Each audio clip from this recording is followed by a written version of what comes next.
संत तुकाराम माहिती. तुकाराम महाराज हे 17व्या शतकातील महाराष्ट्राच्या भक्ती मोहिमेतील कविसंत होते. ते समना अधिकारी, वैयक्तिक वारकरी धार्मिक समुदायाचे सदस्य होते. तुकाराम त्यांच्या अभंग आणि भक्ती कवितांसाठी ओळखले जातात आणि त्यांनी त्यांच्या समाजातील देवाच्या भक्तीबद्दल अनेक आध्यात्मिक गाणी गायली आहेत, ज्यांना स्थानिक भाषेत कीर्तन म्हणतात. त्यांच्या कविता विठ्ठल आणि विठोबाला समर्पित होत्या. तर चला जाणून घेऊया संत तुकाराम माहिती. संत तुकाराम महाराजांची माहिती. तुकाराम महाराज जीवन चरित्र. तुकारामांचा जन्म 1608 मध्ये पुणे जिल्ह्यातील देहू नावाच्या गावात झाला. त्याच्या जन्मतारखेबद्दल विद्वानांमध्ये मतभिन्नता आहे आणि सर्व दृष्टिकोनातून विचार केला तर त्याचा जन्म 1608 मध्ये झाला असावा असे दिसते.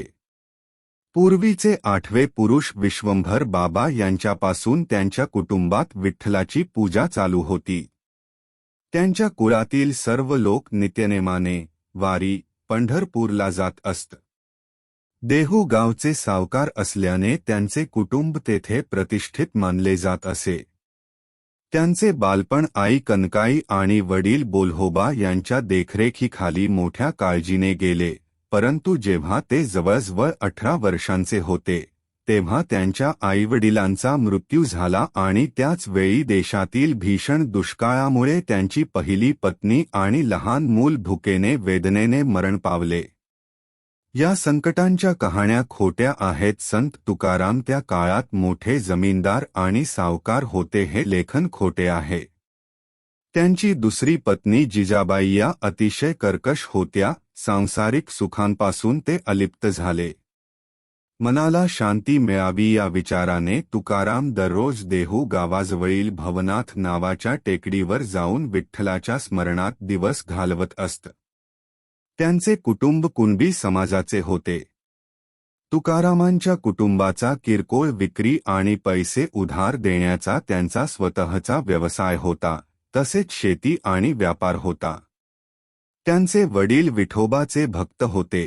त्यांना हिंदू धर्मात भगवान विष्णूचा अवतार मानले जाते. संत तुकारामांच्या पहिल्या पत्नीचे नाव रखमाबाई आणि त्यांना एक मुलगा संतू देखील होता. 1630 ते 1932 च्या दुष्काळात त्याचे दोन्ही मुलगे आणि दोन्ही बायका उपासमारीने मरण पावल्या. त्यांच्या मृत्यूचा आणि पसरलेल्या दारिद्र्याचा सर्वात मोठा परिणाम तुकारामांवर पडला, जे नंतर महाराष्ट्राच्या सह्याद्रीच्या पर्वतराजीवर ध्यान करायला गेले. यानंतर तुकारामांनी दुसरं लग्न केलं आणि त्यांच्या दुसऱ्या पत्नीचे नाव आवलाई जिजाबाई होते.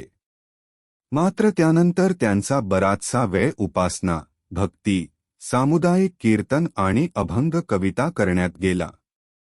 सामान्य माणूस संसाराचा खेळ खेळून संत कसा झाला, तसेच कोणत्याही जाती धर्मात जन्म घेऊन निस्सीम भक्ती आणि सदाचाराच्या बळावर आत्मविकास साधता येतो, हा विश्वास सर्वसामान्यांच्या मनात रुजवायचा होता. संत तुकाराम म्हणजेच तुकोबा, जे आपले जीवन आपले विचार, आचरण आणि वाणी यांच्या सार्थ समरसतेने पार पाडतात, हीच प्रेरणा सामान्य माणसाला देतात. आपण नेहमी कसे जगले पाहिजे.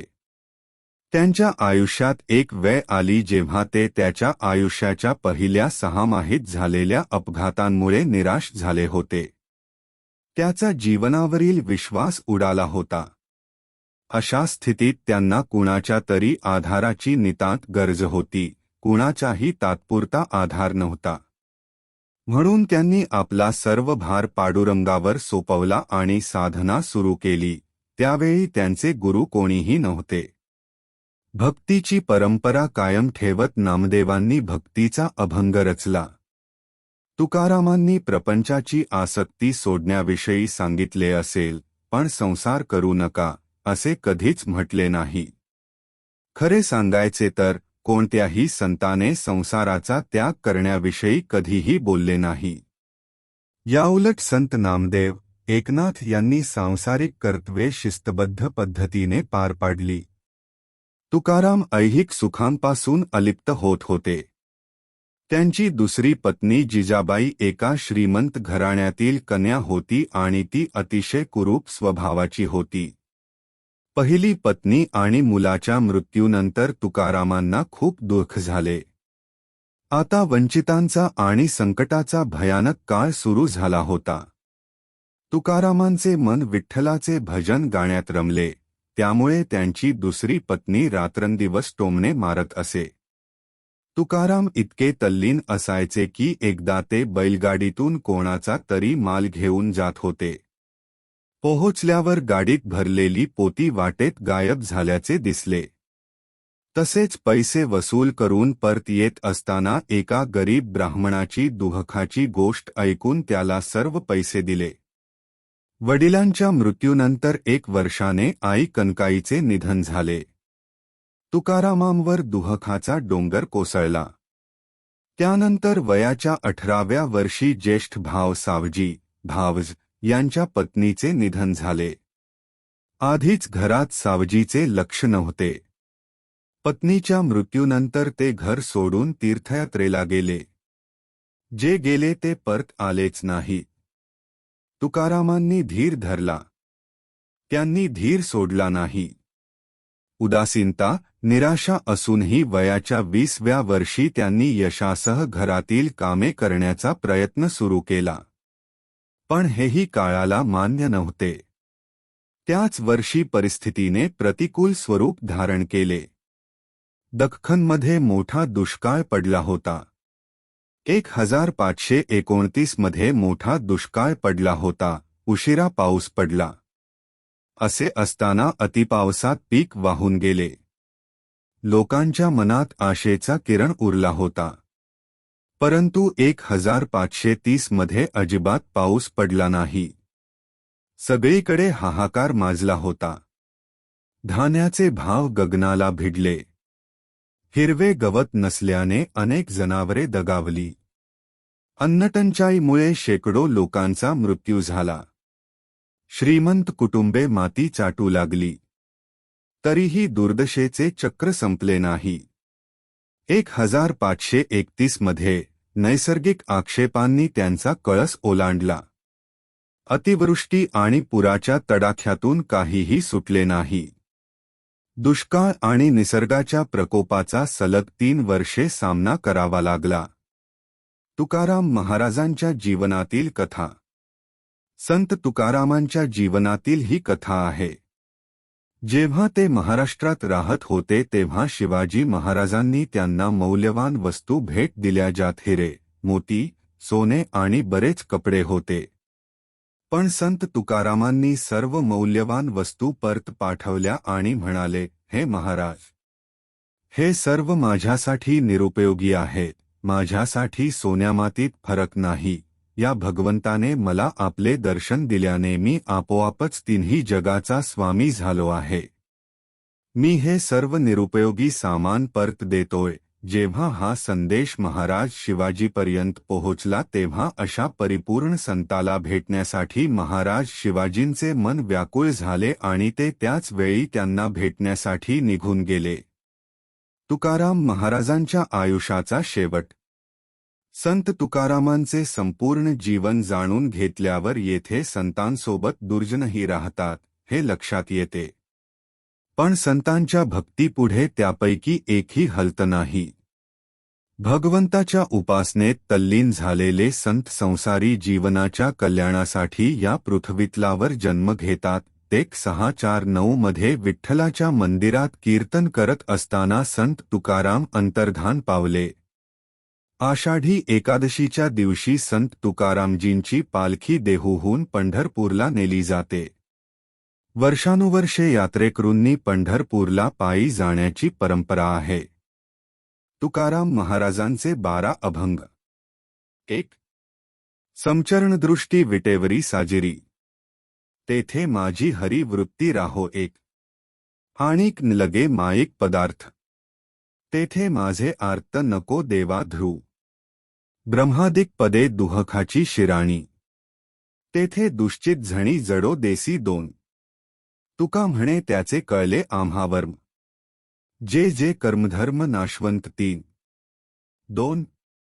सुंदर ते ध्यान उभे विटेवरी कर्कटावरी ठेवूनिया एक तुळसीचे हार गळा कासे पीतांबर आवडे निरंतर ते चिरूप ध्रुप मकरकुंडले तळपती श्रवणी कंठी कौस्तुभमणी विराजित दोन तुका म्हणे माझे हेची सर्व सुख पाहीन श्रीमुख आवडीने तीन तीन सदा माझे डोळे जडो तुझे मूर्ती रखुमाईच्या पती सोयरिया एक गोड तुझे रूप गोड तुझे नाम देई मज प्रेम सर्व काळ ध्रुप विठो माऊलिये हाची वर देई संचरोनी राही हृदया माझी दोन तुका म्हणे काहीन मागे आणिक तुझे पायी सुख सर्व आहे ती चार राजस सुकुमार मदनाचा पुतळा रविश शिकळा लोपलिया एक कस्तुरी मळवट चंदनाची उटी रुळेमाळ कंठी वैजंती ध्रुप मुगुट कुंडले श्रीमुख शोभले